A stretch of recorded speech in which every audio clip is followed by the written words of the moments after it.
Hi everyone, good morning. This is King Arthur Valiente and welcome back to my YouTube channel. And for today's video, ang gagawin natin video is just like to update you guys regarding on what happened right now because meron tayong bagyo ngayon. It's bagyong U1 and the time it's already 12:18 as you can see, 12:18.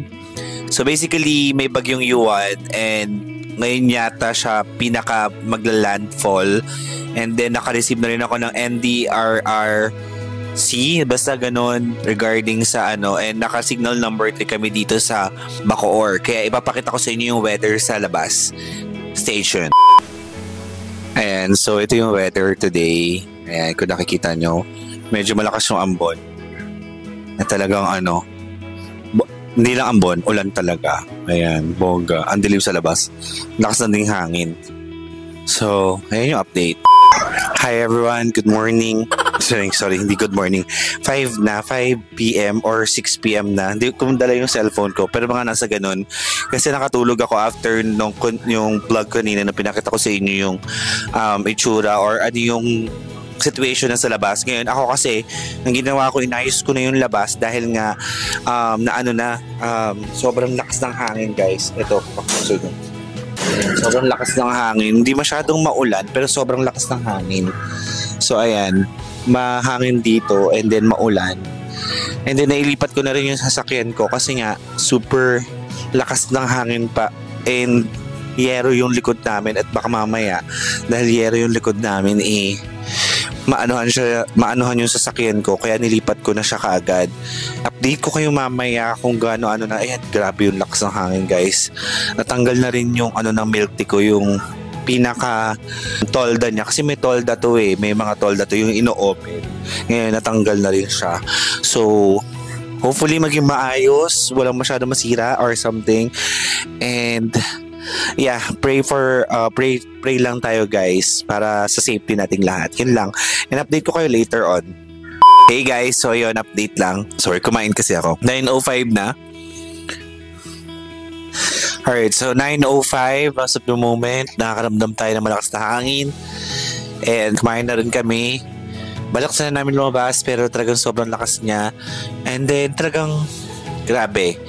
Maririnig mo yung bubong gumagalaw. Yung sa kabilang bahay naman, talagang bumagsak na yung mga halaman, yung mga may mga nag-evacuate na din. Yung nanay ko ngayon nasa school, nag-evacuate na sila kasi sobrang lakas talaga ng hangin, guys. And wala na rin ng internet. I don't have any internet today but I have a data. Naka-data naman tayo, naka-LTE. And then, yun, sana maging safe. Sabay-sabay tayo magdasal na sana maging safe tayong lahat, pati yung mga kababayan natin. And I'm still grateful kasi may bahay kami na sinisilungan pero yung iba wala. So, thank you so much pa din. And then, sana matulungan din natin yung mga taong yun. Hopefully, na meron silang sinisilungan ngayon. Yung mga aso for babies kasi syempre, alam niyo naman, medyo maano ko sa mga hayop. Yun, sana safe din sila. Hindi sila pagala-gala sa labas. At sana maayos yung kalagayan nilang lahat. Sabay-sabay na tayo magdasal na hopefully na matapos itong bagyong to ng hindi ganun kalakas yung impact unlike sa Cebu. Pray din for Cebu kasi kakadaan lang ng bagyong Tino. And also yung mga korap, sana hindi lang kayo nagpapakamayaman dyan, lalo na yung mga nepo babies na nakikita naman natin na sobrang binaha. Tapos makikita mo sa social media nila na pa-post lang sila. So, I don't know kung paano nila naaatim yun. Sa ngayon, dapat maging sensitibo tayo or maging sensitive tayo sa nangyayari kasi sobrang nahihirapan yung mga kababayan natin. Tapos makikita mo yung buhay ng mga anak ng mga politiko sobrang ganda ng buhay. So, sana maisip nila na medyo maging sensitive, hindi mo na mag-post sa mga dapat i-post. Alam ko na opinion ko lang to pero syempre nakikita nyo naman, 'di ba? Na ito yung lugar na sinasakupan at doon siya naluklok tapos makikita yung lugar is sobrang I'm very disappointed talaga sa government natin Hindi ako magpapakamalinis dahil sinuportahan ko talaga yung address. Sinuportahan ko to before pero ngayon sobra ang dami kong tax. Yung tax na ano, kung nakikita ko kung saan napupunta, sobrang nakakalungkot, 'di ba? Akala ko noon, na-disappoint talaga ako sobra. And aminin ko, 'yon. Pagkakamali ko 'yon. And sobrang nitong mga bago nung mga nakakita na ako ng mga mali nung nag-uumpisa itong government natin, yung mga naluklok, sobrang disappointment ako. Na-disappoint ako. Sobrang nakakaloko yung ginagawa sa atin. Na may ako magbo-voice out kasi sobrang voice out din ako before. Kinakampanya ko pa talaga pero I thought na magiging maganda pero hindi pala. So, it's my fault then as a Filipino, one of the voters na bumoto sa gantong gobyerno. Iyon, sobrang sama lang talaga ng loob ko dahil nga iba yung ni-expect ko. And ito yung character development siguro na talagang kasi simula nung nag-start sila hanggang ngayon. Ayun, simula nung nag-start sila hanggang ngayon, talagang sobrang laki ng disappointment ko. Talagang nandidiri ako sa sarili ko. Parang ganun yung eksena na bakit binoto ko sila. Sobrang nakakadiri.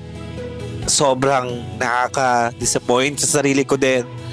Pero tatanggapin ko na lang. No? Well, this is the character development na meron ako ngayon. Noon pa, actually, talagang tinignan ko talaga yung performance parang hindi talaga. Sobrang nakakalungkot. And babawi ako sa 2028 kahit 2026, 2025 pa lang ngayon, magka-2026. Ayun, so meron din naman tayong alert. So asahan natin ng 2 to 3 metro taas na alon ng storm surge dulot ng bagyong Yuan. Ayan, and naka-red alert na tayo.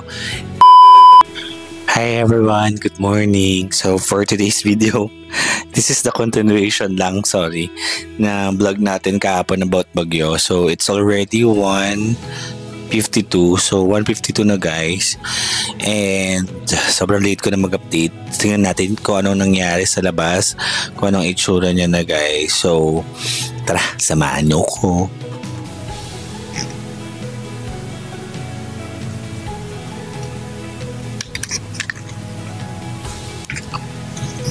Ayun guys, so yun yung update. So, ayun nangyari. Medyo maaraw na siya ngayon. Fairness naman, maaraw na. Hindi na katulad kanina. Sobrang bago mag-araw or mag-alauna, umuulan pa rin naman. Sobrang lakas ng ulan. And yeah, super pa rin siya. Sobrang lakas pa rin ng ulan kanina. So, ayun yung update guys. And yeah, ingat kayong lahat guys. And yun lang, and thank you so much for watching this video. Bye-bye!